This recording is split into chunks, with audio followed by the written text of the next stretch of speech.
deadly California shooting rampage, bloody streets, and a violent standoff between the police and alleged suspects. The attack that killed 14 people. The worst extremist attack on America since 9/11. Two suspects, Syed, Farook, and his wife, Tashfeen, Malik. The landlord has invited all the other media in, because this is kind of bizarre, this whole thing. Hello, I'm Richard Gisbert, and you're at The Listening Post. Here are some of the media stories we're looking at this week. The San Bernardino shootings, the media's home invasion, and the coverage of the wider story. Native social media videos and the tricks that producers use to get you to watch. Rupert Murdoch's British tabloid, The Sun, blows it again on the coverage of the refugee story in Europe. Dan hebben we een kleine verrassing voor jou. Now, raise your right hand and swear on the Bible, or something like that, that you're not Islamophobic. As televised news events go, it had a touch of the surreal about it, a touch of the macabre. 2 days after the attacks that killed 14 people in San Bernardino, California, hordes of reporters and news crews poured into the home of the killers, Syed, Farook, and Tashfeen, Malik. Some news channels broadcast it live, with reporters rifling through a site that only hours earlier was part of a police investigation. The spectacle prompted hashtags like Thisisntjournalism to start trending online, while some of the channels were still in the house live on the air. The coverage of the massacre, the commentary it has provoked, tells the story of two Americas. One that considers gun control to be a legislative imperative. The other that argues that the way to make the U.S. safe is to arm more of its citizens and to be wary of what some call a radicalized Muslim community. We saw that on the front pages of newspapers in New York City. And the religious angle, questions about the motivations of the killers, spiraled, with Republican presidential contender Donald Trump calling for a ban on all Muslims entering the U.S. This is a story that combines two very touchy issues, gun control and the so-called war on terror. And the way it was covered revealed much about the news media in the U.S. Our starting point this week is San Bernardino, California.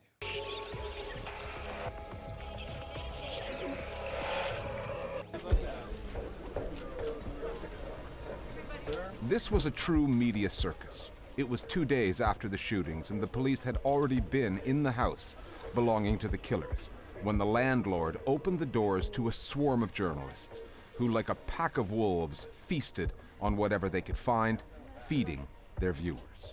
I don't blame the reporters really for going inside. You want to see what's there. What the problem is when you have the capacity to do live television, is there some insight yielded? I want to take you guys in through here. You know, as though 1,000 jigsaw pieces had been thrown and strewn on the floor, and the reporters were picking each one up one by one and saying, well, here's one that looks like this, and then putting it back down and picking up another one. We have no sense of how it fits together, why it might possibly be relevant to what we've seen. The treat is a live television event. And I think that's a mistake, because you encounter editorial decisions that you can't possibly process on the fly. It looks like it may have been even an unwrapped gift. MSNBC rifled through the apartment and broadcast photographs of people they had no idea who they were. I'm going to guess that these are the photographs of Malik. Well, how does he guess? Why guess on live television? I think that's a real mistake. 24-hour news networks CNN, MSNBC, and Fox all went live. Many other channels, including Al Jazeera America, broadcast the images but did not take them live. What is not clear in some of those cases is whether that was an editorial decision or the technology factor, a lack of live transmission capability. I think it was completely irresponsible to start broadcasting live from in the home.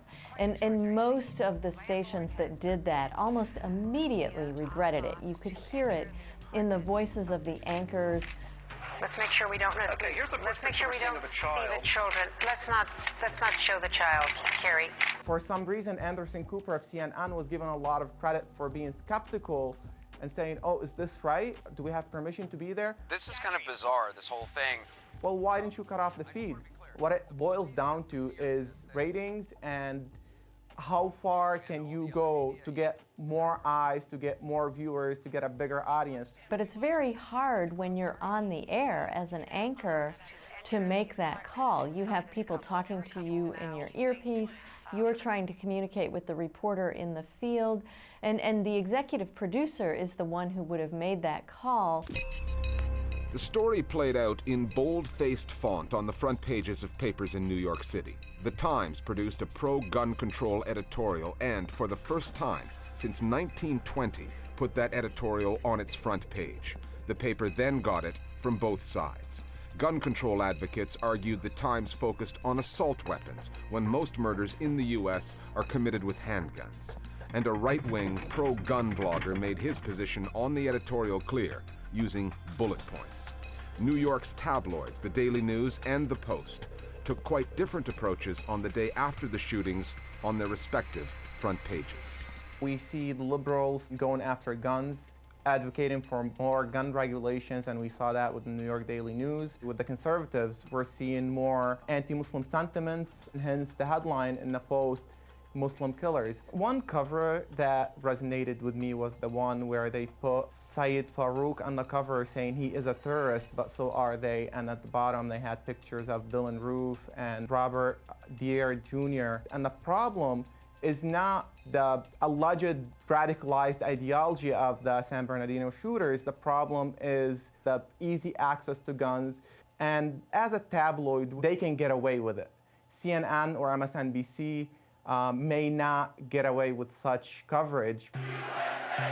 5 days after the shootings in California, Republican candidate Donald Trump came out with his new position. Donald J. Trump is calling for a total and complete shutdown of Muslims entering the United States until our country's representatives can figure out what the hell is going on.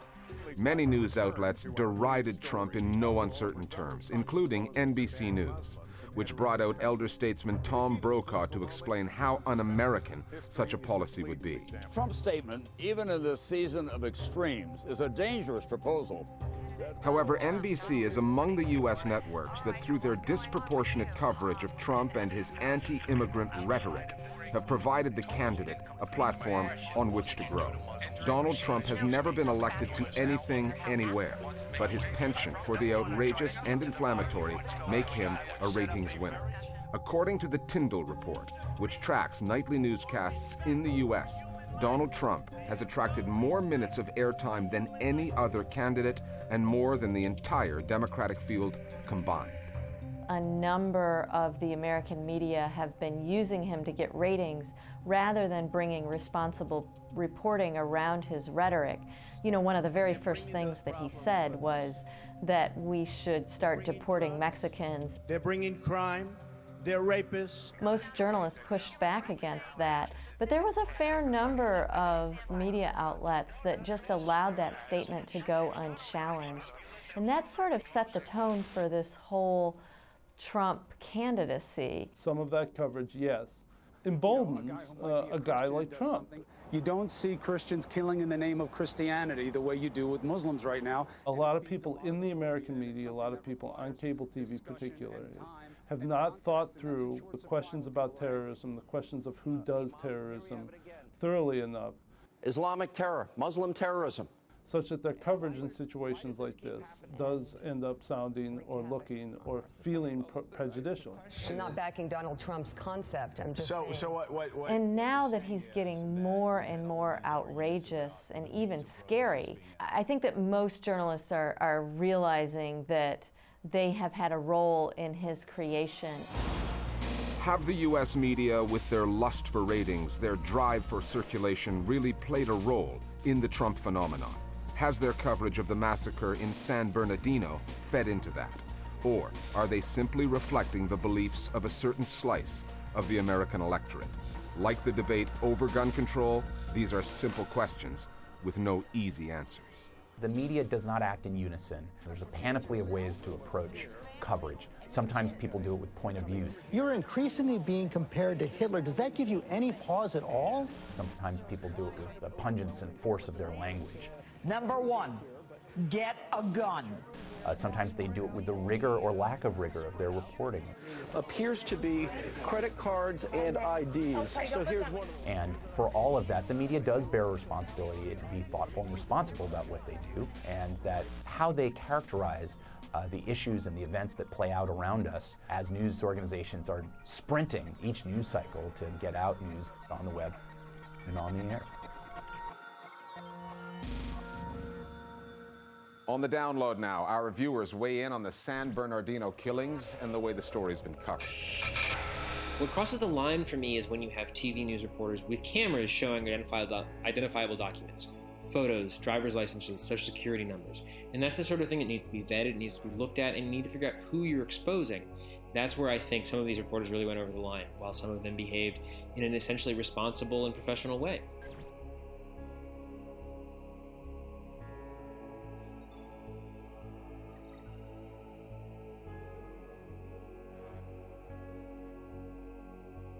The U.S. media itself is giving greater coverage to those who discuss gun safety. Safety as in, let us arm teachers, let us arm hospitals, let us put guns in churches and places of worship, lest the next shooter come through those doors. Let us not talk about how the shooter got the gun, because the NRA is Lord. Other media stories that are on our radar this week. Having had her husband killed 3 years ago in a bombing targeted at journalists, a Somali reporter has been killed by a bomb planted in her car. Hindia Mohammed worked for the state-owned news outlets Radio Mogadishu and Somali National TV. On December 3rd, a bomb tore her car apart. She later succumbed to her injuries. No one has claimed responsibility, but the explosion bears all of the hallmarks of the militant group Al-Shabaab. Her late husband, Liban Ali Noor, was among those killed by an Al-Shabaab suicide bomber in 2012. That explosion took place at a cafe frequented by Somali journalists. Hindia Mohammed is the 38th media worker killed in Somalia since 2010. The Paris-based media watch group Reporters Without Borders said, "We are appalled to learn of yet another journalist's death in Somalia. The government must do everything possible to arrest those responsible for such attacks and bring them to justice. The impunity reigning in Somalia just encourages murders of this kind." Some career advice for Chinese journalists. If you're going to make a typo, make sure that that typographical error is not about President Xi Jinping. On December 4th, the state-owned news agency China News Service reported on a speech that Xi made at the China-Africa Summit in Johannesburg. Xi said in his speech that China and Africa have a shared destiny. However, instead of using the word speech, the typo had Xi resigning. 2 editors and 2 reporters have been suspended for that mistake. The Mandarin word for speech is zhi, and the word for resignation is zhi. This is the kind of coverage Beijing likes to see. The December 4th front page of the People's Daily, there are 12 headlines in all. 11 of them start with the words Xi Jinping. The journalistic reputation of the Rupert Murdoch-owned British tabloid The Sun, which was not exactly stellar in the first place, continues to take hits over the paper's coverage of the refugee story in Europe. On December 5th, The Sun splashed a 2-page story on how easy it is for potential criminals to travel across the continent without a passport, retracing a journey made by a freelance reporter named Emil Gessen. Headlined, 6 Days to Terror, we reveal how Europe is still wide open to danger. The article had Gessen traveling with the help of people smugglers and managing to evade security and passport checks. However, Croatian authorities stopped the story in its tracks, calling the article false and inaccurate. They posted a scan of Gessen's passport online, taken when he entered Croatia and again when he left the country. The Sun has since issued an apology, saying it had been misled by the reporter and was reviewing its policy with freelancers. The Sun was also taken to task over this scare headline from November 23rd. After the paper commissioned a poll of Muslims in the UK, the polling company disowned the story, called it misleading and not supported by the data. The Sun has resisted calls to apologize for that piece. Here's a term that you're probably hearing more and more often on the web these days: native social media videos. And if you're too embarrassed to ask what it means for fear of appearing to be behind the times, native social media videos are uploaded, embedded directly onto platforms like Facebook, Instagram, Snapchat, or Twitter as their primary means of exposure, as opposed to a separate website. YouTube turns 10 years old this year, but celebrations may be tempered by the threat that native videos represent to YouTube's dominance. Because when you're scrolling and those videos start playing automatically, people are watching. On Facebook alone, native social media videos are viewed 8 billion times a day. For news producers in search of those elusive eyeballs, native videos are a huge opportunity not to be missed. But there's an art to these videos that some news outlets, Al Jazeera's AJ+, BuzzFeed, and now this, may have mastered, while other legacy media outlets play catch-up. Short form and text on screen feature prominently in the native world. But does the quest for instant gratification affect the quality of the journalism? The Listening Post's Paolo Ganino now on native social videos, how form can dictate content, and what this new genre says about the way we consume news.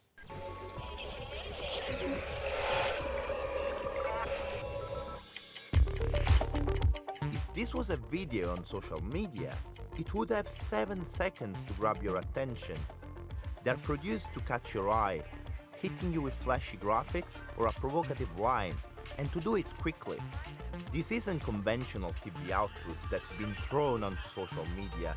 It's an entirely new media genre, one that has its own rules, its own style, and lives in a different place. People like watching video, whether it's to be entertained, whether it's, again, to watch the news.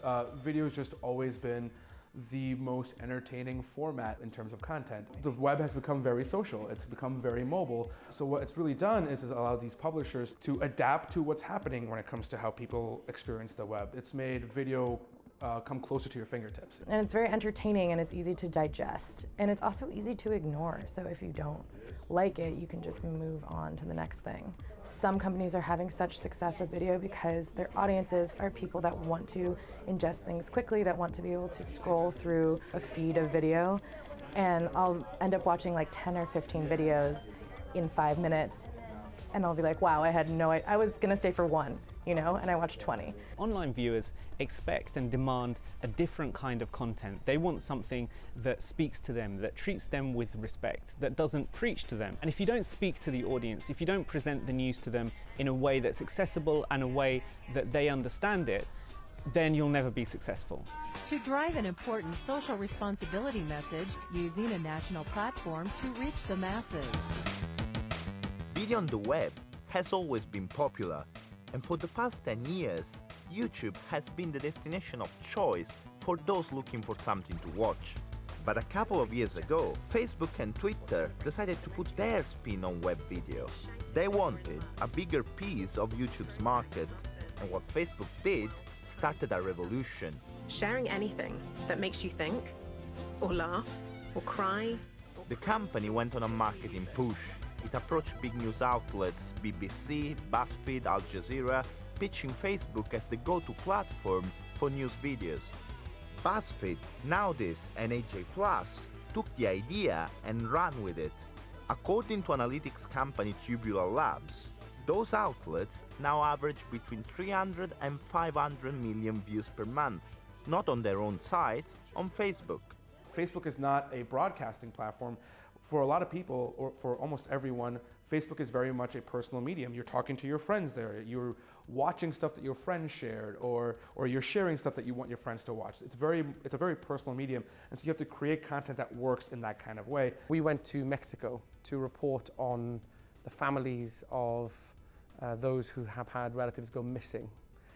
Now that comes off the back of a conversation started by Mexicans with a hashtag Ya me cansé on Twitter, which meant I am tired. And that was kind of an SOS signal. And BBC Trending's point is, we report on the conversation, we listen to them.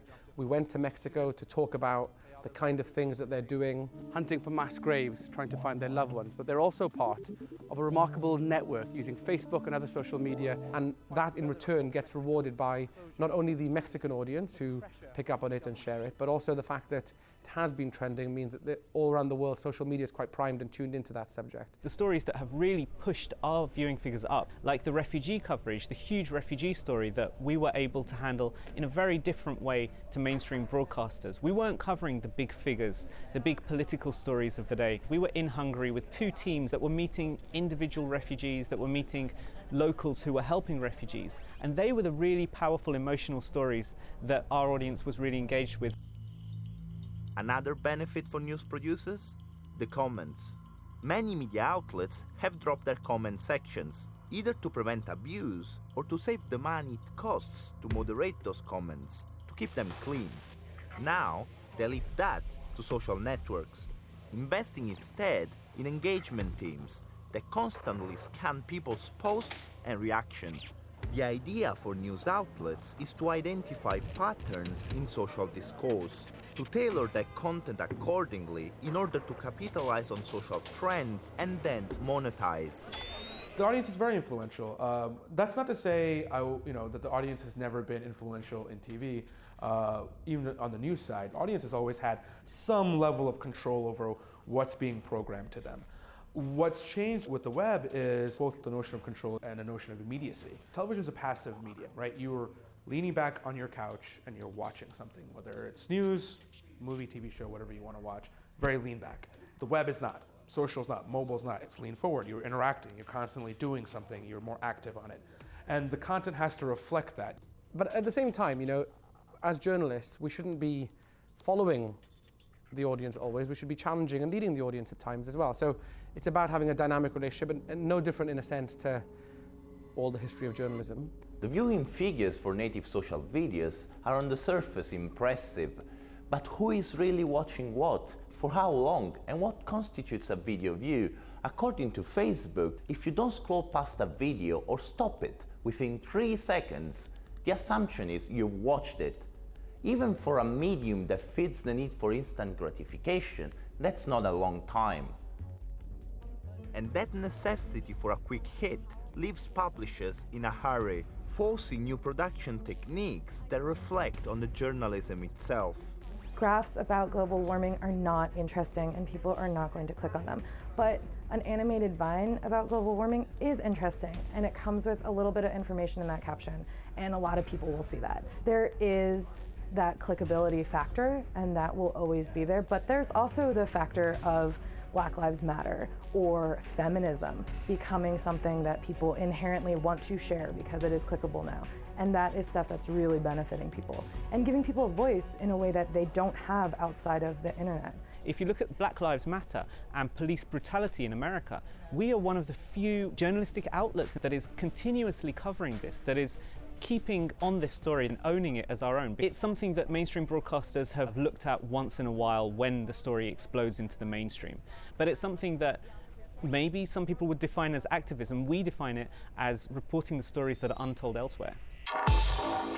And reporting those stories in a different way for a different audience. The bite-sized videos, eye-catching graphics, and rapid-fire visuals have engaged a new kind of news consumer. Disaffected with the mainstream media, yet looking for news.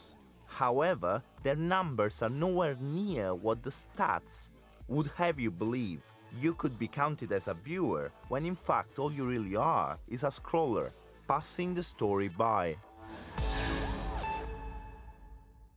And finally, with so much reporting being done these days on ISIL, the radicalization of some Muslims, and the place of Islam in Western culture, a couple of Dutch filmmakers, Sasha Harland and Alexander Spoor, had an idea. They have a YouTube channel called Dit is Normaal, or This is Normal.